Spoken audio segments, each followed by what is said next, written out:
पहले मेरा सवाल तारक फतेह आपसे है।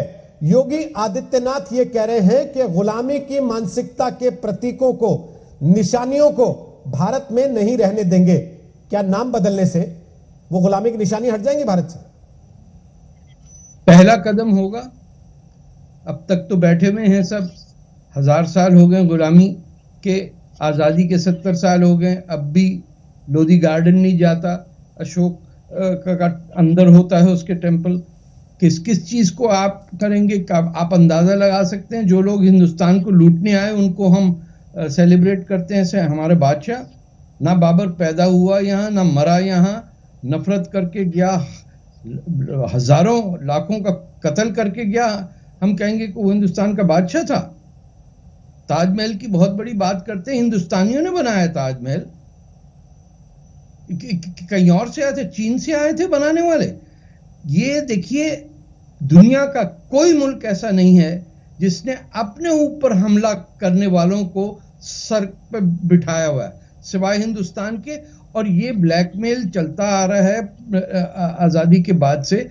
इसके आपको हर जगह मिलेगा।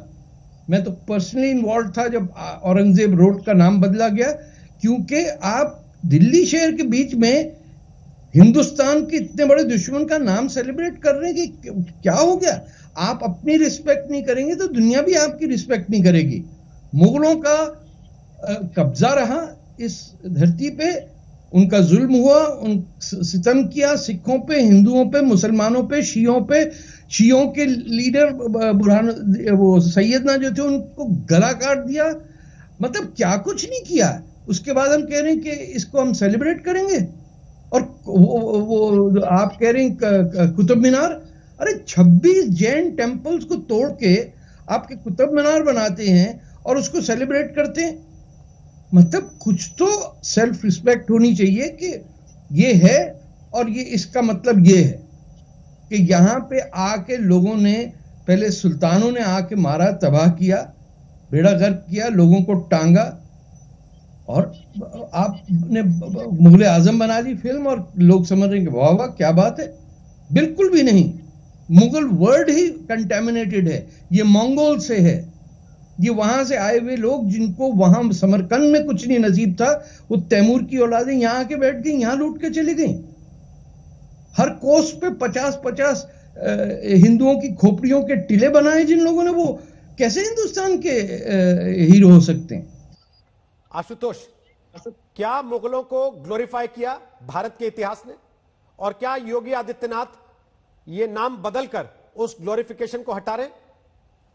नहीं, मुझे लगता है कि अगर इस चीज को हटाना है तो सबसे पहले तो ताजमहल को ही गिरा देना चाहिए, लाल किले को गिरा देना चाहिए, हुमायूं टूम को गिरा देना चाहिए। इस देश के अंदर जो पार्लियामेंट है वो भी अंग्रेजों ने बनाई, तो उसको भी गिरा देना चाहिए। ये सब गुलामी के प्रतीक हैं। और सिर्फ आप मुगल तक क्यों जाते हैं? शक, हूण, कुषाण, इन सब को भी निकाल के फेंक देना चाहिए। और अभी तारक साहब कह रहे थे, मैं इनका बहुत बड़ा प्रशंसक हूं, इनको भी अपना नाम बदल लेना चाहिए, क्योंकि इनका नाम भी जो है वो मुगलिया गुलामी का प्रतीक है। इनको भी अपना नाम बदलना चाहिए। जब ये आपके टीवी चैनल पर आते हैं तो इन्हें अपना नाम बदल लेना चाहिए। मेरा नाम तारक है। इनको अपना नाम तारक चंद रख लेना चाहिए, या फिर अमर चंद रख लेना चाहिए, क्योंकि ये भारत के टीवी चैनल पर आ रहे हैं। और भारत के टीवी चैनल पे ऐसा कोई नाम नहीं होना चाहिए जिससे हिंदुस्तान की गुलामी का प्रतीक माना जाए। ये किस जाहिलियत की बात हम लोग कर रहे हैं? हम आप कर रहे हैं जहालत की बात। आप गुट के बैठे रहेंगे मैं जब बोल रहा हूं। नहीं, मेरे नाम के बाद करें आप। फिर आप चुप आप मेरे बारे में बात मेरे बाद आप बोलेंगे। आप बोल रहे थे, मैंने आपको नहीं बोला, आप मुझे बोलने दे। मैंने नाम नहीं लिया, मैंने आपका नाम नहीं लिया। आप मुझे बोलने दें। आपकी जहालत का मैं जिम्मेदार नहीं। और अपने आप को हिंदुस्तान का बहुत बड़ा हितैषी समझते हैं। दरअसल ये लोग हिंदुस्तान के सबसे बड़े दुश्मन है। हिंदुस्तान किनका मुल्क है? अगर इतिहास में आप जाएंगे तो हिंदुस्तान किसका मुल्क है? हिंदुस्तान में तो ग्रीक आए बस के रह गए, हिंदुस्तान में शक, हूण, कुषाण आके बस गए, हिंदुस्तान में मुसलमान आके बस गए। तो आशुतोष जी, आपके मुताबिक हिंदुस्तान जगह जगह से दर बदर होके आए, ठोकरें खा के, धक्के खा के आए, या लूटने के लिए आए लोगों का एक झुंड है जो बाद में मुल्क बन गया, अगर आपके हिसाब से जाऊं तो? आशुतोष जी, मैं आपको बता देता हूं इस देश दुनिया को अगर महाभारत के बारे में जानकारी मिली, दुनिया को अगर रामायण के बारे में जानकारी मिली, तो अकबर के जमाने में इन चीजों का ट्रांसलेशन पर्शियन में कराया गया। अरे भाई तारा शिखों पे सर, हुआ, तो उससे पहले संस्कृत में कही ना किसी ने, आशुतोष जी, उससे पहले किसी ने संस्कृत में कही ना। अभी तो आप कह रहे थे कि शकों ने, कुषाणों ने और इधर उधर से आए लोगों ने हिंदुस्तान बनाया। अब आप क्या कह रहे, महाभारत का तो अनुवाद अकबर ने कराया, वरना कोई पढ़ ही नहीं पाता उसको। सारी दुनिया तो पर्शियन ही पढ़ती है और बोलती है। सर, इतिहास के पहलू हैं। नहीं, सारी दुनिया तो भाई, एक इतिहास आप बता रहे हैं, एक तारक फतेह बता रहे हैं, एक संगीत रागी बता रहे हैं, फिर किसको माने? अरे संगीत रागी कोई वो है क्या? तो इतिहासकार तो सर आप भी नहीं है ना, इतिहासकार तो आप भी नहीं है आशुतोष जी। उपनिषदों का अनुवाद कराया, इतिहासकार तो आप भी नहीं है ना सर। जिसने बनारस के ब्राह्मणों बात ये है, उपनिषदों को, वेदों का ट्रांसलेशन कराने की बात की। अकबर कौन थे? अकबर ने मुझे नहीं पता कि मुगल नाम बदलने पे आप इतना उखड़ क्यों रहे, मेरे को जानकारी नहीं है। आपको मालूम है, अकबर रोज सुबह उठता था, उठने के बाद अपने किले की सबसे ऊंची बुर्ज पर जाता था और वहां से सूर्य को पानी का अर्घ देता था। मुझे नहीं पता आशुतोष जी, आप उस वक्त वहां रिपोर्टिंग कर रहे थे कैमरा लेके।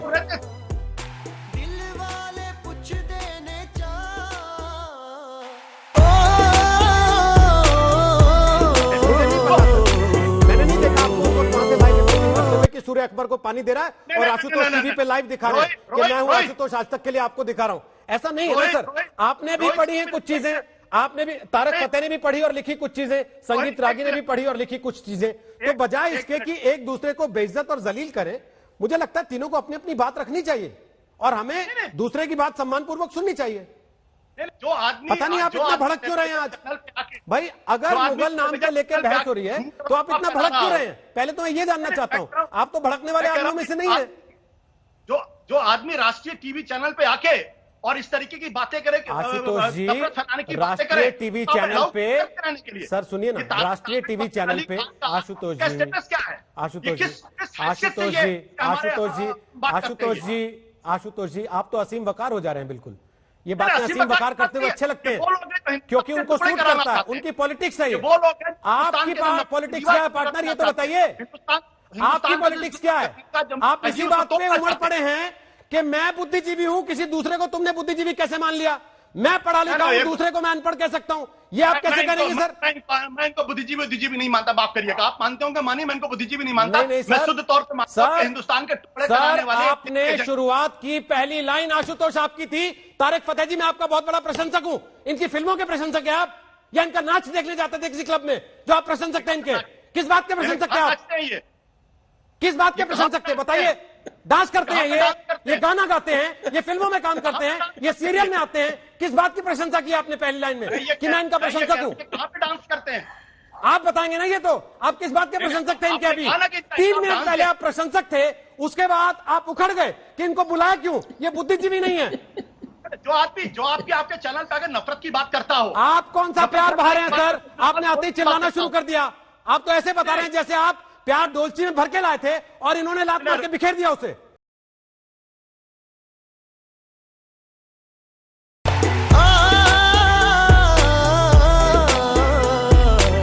दूसरे की बात सुधांशु त्रिवेदी, क्या मुगलों की बनाई हुई इमारतों या उनके नाम पर रखी गई जगहों के नाम बदलकर इतिहास बदल पाएंगे योगी आदित्यनाथ?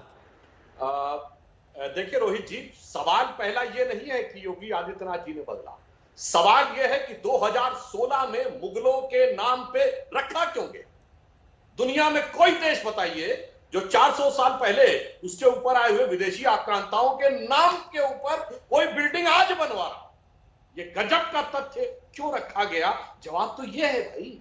आप दूसरी बात, जो बिल्डिंगों की बात है, मैं विनम्रता से कहना चाहता हूं, आशुतोष जी से आने थे, ये राष्ट्रपति भवन तो अंग्रेजों ने बनाया था, वाइसराय हाउस नाम था ना, बदल के नाम राष्ट्रपति भवन किया गया, किसी को आपत्ति नहीं हुई।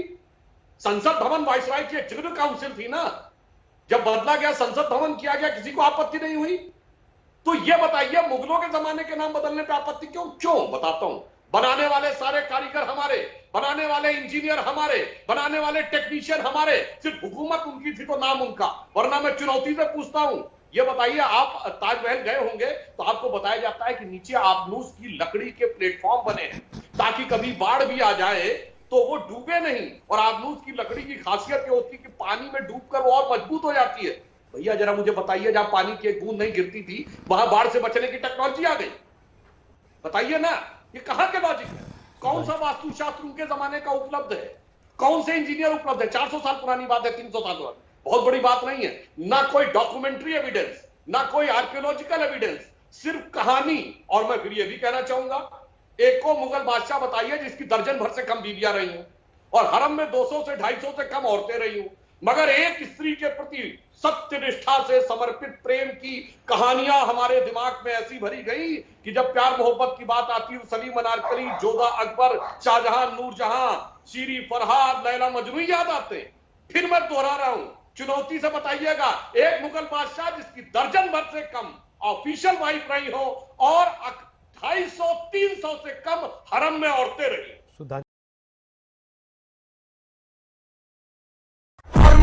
Hava nerede çarşafım? Gördüğüm bu paketler benim dermanım. Hoppa yavaşça açıldı fermanım.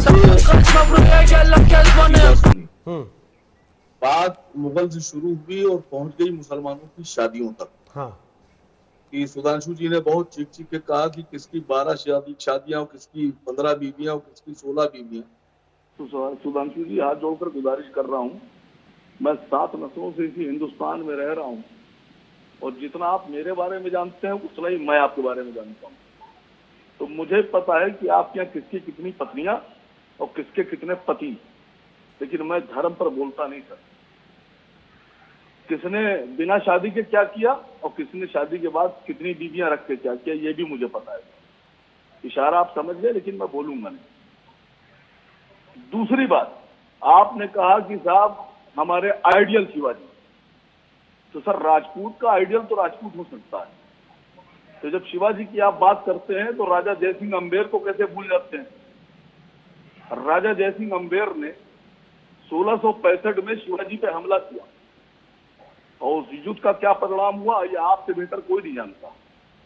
तो मैं तो कह रहा हूं कि शिवाजी का बना दीजिए वहां के ऊपर म्यूजियम और उसके बराबर में बना दीजिए राजा जयसिंह अम्बेर का म्यूजियम और उसमें राजा जयसिंह अम्बेर से जुड़ी हुई सारी बातें लिखिए कि राजा जयसिंह अम्बेर ने कितनी बार मराठों पे हमला किया। राजा जयसिंह का दूसरा नाम, जो राजपूत थे उनका दूसरा नाम मिर्जा राजा था और मिर्जा राजा साहब किसके लिए काम करते थे। तीसरी बात, राजपूतों का आइडियल तो राजपूत हो सकता है सर, तो आपको चाहिए कि राणा सांगा के म्यूजियम बनाइए और उस म्यूजियम में एक लेटर लगाइए जिसमें ये लिखा, जिसमें राणा सांगा ने लेटर लिखा था बाबर को, कि बाबर को लिख कर लेटर बुलाया था हिंदुस्तान की आइए। और ये मैं अपनी तरफ से नहीं बोल रहा हूँ, ये हिंदुस्तान का जो इतिहास है वो मैं बोल रहा हूँ। डिस्कवरी ऑफ इंडिया भी पढ़ लीजिए आप, जो 5000 साल का इतिहास हिंदुस्तान का है वो भी बताइए आप। आपने कहा साहब गुलामी का प्रतीक, तो गुलामी का प्रतीक अगर आप इलाहाबाद को मानते हैं और प्रयागराज कर देते हैं तो प्रयागराज में जो रॉबर्ट्सगंज है वो है गुलामी का प्रतीक। आप अगर गुलामी का प्रतीक मानते हैं तो जो गेटवे ऑफ इंडिया है जहां पर महारानी का स्वागत हुआ था वो है ईमानदारी से और सच्चाई से गुलामी का प्रतीक। सर मिटाइए उसको। ठीक, उसको तो आप मिटा नहीं रहे सर। ठीक है, हिम्मत नहीं सर आपकी। ठीक है, लेकिन आप एक सवाल है सुनिए सर, अभी ठीक भी कुछ नहीं है सर। नहीं वकार साहब, आपने 3 पॉइंट रखे, अब एक सवाल तो पूछने दीजिए ना। मुगलों की सारी चीजें मिटा दीजिए। नहीं, आपने 3 पॉइंट रखे, चैलेंज कर रहा हूँ, मालूम है इस चैनल। एक सवाल तो पूछने दीजिए। लेकिन मुगलों का एक महल गिराने के बाद 1000 हिंदुओं को नौकरी जरूर दीजिए आप। मैं एक चीज पूछ लूं आपसे, 1000 ब्राह्मण और 1000 राजपूत, इनको अगर आप नौकरी देते हैं तो आप सब गिरा दीजिए। ठीक है सर, अब मेरे एक सवाल का जवाब दे दीजिए। नहीं दे रहे हैं, मेरे एक सवाल का जवाब दे दीजिए। कारोबार नहीं दे रहे हैं, आप कटोरा हाथ में दे रहे हैं और मुसलमानों मुगलों के नाम पर उनको बेवकूफ बना रहे हैं। तो मुगल म्यूजियम बनने से रोजगार मिलता रहेगा, मुसलमानों को मिल जाएगा रोजगार अगर मुगल म्यूजियम रखा रहेगा उसका नाम। नहीं, मुगल म्यूजियम गिराने से रोजगार मिल जाएगा। मुगल म्यूजियम बनने से मिल रहा है। जब दो अलग अलग चीजें हैं, जब दो अलग अलग चीजें हैं, बहस किसी और चीज पे हो रही है, आप ले गए उसको कहीं और, तो फिर वही उसी भाषा में उसी तरीके से पूछना पड़ेगा ना कि मुगल म्यूजियम गिराने से 1000 लोगों को रोजगार मिलता हो तो दे दीजिए। मुगल म्यूजियम बनाने से क्या मुसलमानों का, नहीं, मुगल म्यूजियम बनाने से मुसलमानों की साक्षरता दर बढ़ जाएगी क्या? मुगल म्यूजियम बनाने से मुसलमानों का सर जीवन स्तर सुधर जाएगा क्या मुगल म्यूजियम बनाने से? अगर सुधरता है तो भाई इतनी सारी इमारतें बनी है, क्यों नहीं सुधर गया? अपने हिंदुओं को नौकरी तो दीजिए। अरे सर, आप पहले जो पूछ रहे हो वो तो बताइए। क्या कराए दे रहे हैं आप क्या है ना, आपके साथ दिक्कत क्या है? आप जैसे ही फंसते हैं तो आप गोल पोस्ट चेंज कर लेते हैं। मैंने पूछा, आप ही की भाषा में पूछा, अब आप उस पर फिर कि नहीं नौकरी नौकरी नौकरी नौकरी। नौकरी की बहस अलग है, इतिहास की बहस अलग है। आज इतिहास की बहस हो रही है। अब उस इतिहास की बहस में मैं आपसे सवाल पूछ रहा हूं, मुगल म्यूजियम का नाम बदलने से आपको कष्ट हो रहा है? क्योंकि सुधांशु त्रिवेदी कहते हैं, मुझे नहीं लगता इस देश का कोई भी मुसलमान अपने आप को मुगल आक्रमणकारियों से एसोसिएट करता हो। आप करते हैं या आपकी पार्टी करती है एसोसिएट? भाई मैं तो ये कह रहा हूं, मैंने तो आपसे सीधी सी बात ये पूछी कि राजपूतों के आइडियल तो राजपूत हो सकते हैं। सर, अगर राजपूत और मराठा इस देश में आपस में राजा के तौर पर युद्ध करते रहे तो क्या मुगलों को बाप मान ले अपना?